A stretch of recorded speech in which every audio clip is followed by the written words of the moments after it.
आताची सर्वात मोठी बातमी. लाडकी बहीण योजनेचे जानेवारी महिन्याचे पैसे उद्या सकाळी 9 वाजता जमा होणार. तर या महिलांचा अर्ज बाद होणार आहे. त्याआधी MT झोन या यूट्यूब चॅनलला सबस्क्राईब करा आणि शेजारची बेल आयकॉन दाबा. लाभार्थ्याची पडताळणी कशी होणार? मुख्यमंत्री माझी लाडकी बहीण योजनेअंतर्गत 21 ते 65 वयोगटातील पात्र महिलांना दर महिना 1,500 रुपये आर्थिक लाभ देण्यात येतो. या योजनेचे एकूण 2,34,00,000 महिला लाभार्थी आहेत. निवडणुकीनंतर मात्र लाभार्थ्यांची पडताळणी करणार असल्याचं सरकारनं स्पष्ट केलं. ही पडताळणी कशा पद्धतीने होणार याविषयी महिला व बालविकास खात्याच्या मंत्री आदिती तटकरे यांनी माहिती दिली. आदिती तटकरे म्हणाल्या, 2.5 लाखापेक्षा जास्त उत्पन्न अधिक आहे, ज्यांच्याकडे 4 चाकी वाहन आहे, ज्या महिला लग्न होऊन इतर राज्यात वास्तव्यास गेल्या आहेत, तसंच ज्यांनी 2-3 वेळा अर्ज दाखल केला आहेत, अशा लाभार्थ्यांची पडताळणी सुरू आहे. सरकारी चलनाच्या माध्यमातून आम्ही ही प्रक्रिया करून घेत आहोत. कोणत्या महिलांना दरमहा 500 रुपये मिळणार? महाराष्ट्रात PM किसान सन्मान निधी आणि नमो शेतकरी सन्मान निधी योजनेअंतर्गत दरवर्षी शेतकऱ्यांना 12,000 रुपयांची आर्थिक मदत दिली जाते. राज्यात नमो शेतकरी सन्मान निधी योजनेच्या लाभार्थी महिला शेतकऱ्यांना आता लाडकी बहीण योजनेअंतर्गत दरमहा 1,500 ऐवजी 500 रुपये मिळणार आहेत. महाराष्ट्रात नमो शेतकरी सन्मान निधी योजनेच्या साधारण 19,20,000 महिला लाभार्थी आहेत. त्यामुळे त्यांना लाडकी बहीण योजनेअंतर्गत दरमहा 1,500 ऐवजी 500 रुपये मिळणार आहेत.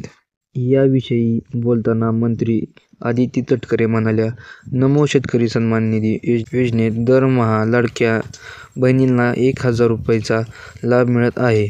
यात आता लाडकी बहीण योजनेच्या माध्यमातून वरच्या 500 रुपयांचा लाभ नमो शेतकरी सन्मान निधी योजनेच्या लाभार्थी महिलांना मिळणार.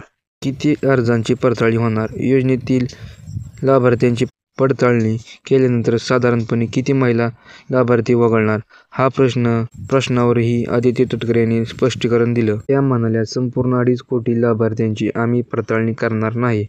ज्यांच्याकडे पिवळे व केशरी रेशन कार्ड आहे, त्याच उत्पन्न 1 लाखापेक्षा कमीच आहे.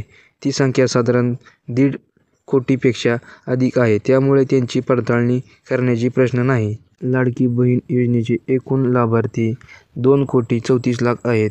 यातून पिवळे व केशरी कार्डधारक 1.5 कोटी आणि सोबतच नमो शेतकरी सन्मान निधी योजनेचे 19 लाख लाभार्थी वगळले तर जवळपास 65 लाख महिला लाभार्थी राहतात. या 65 लाख महिला लाभार्थ्यांची पडताळणी होण्याची शक्यता आहे. जानेवारी महिन्याचा लाभ कधी मिळणार? मुख्यमंत्री माझी लाडकी बहीण योजनेचा प्रलंबित हप्ता देण्यासाठी 3,790 कोटी रुपयांचा निधी उपलब्ध करून देण्यास नुकतीच राज्य मंत्रिमंडळानं मंजुरी दिली आहे. लाडकी बहीण योजनेचा जानेवारी महिन्याचा लाभ 26 जानेवारी 2025 पर्यंत देण्यात येणार आहे. 2,100 रुपये कधीपासून मिळणार? विधानसभा निवडणुकीच्या वचननाम्यात महायुतीनं 2,100 रुपये वाढीव निधी देण्याच्या संदर्भात कोणताही निर्णय घेतला नाही. त्यामुळे 2,100 रुपये कधीपासून मिळणार हा प्रश्न उपस्थित केला जात आहे. विधानसभेच्या निवडणुकीनंतर राज्यात पुन्हा महायुतीचं सरकार सत्तेत आलं. मात्र कधीपासून मिळणार हा प्रश्न उपस्थित केला जात आहे. 2,100 रुपये वाढीव निधी देण्याच्या संदर्भात कोणताही निर्णय घेतला नाही.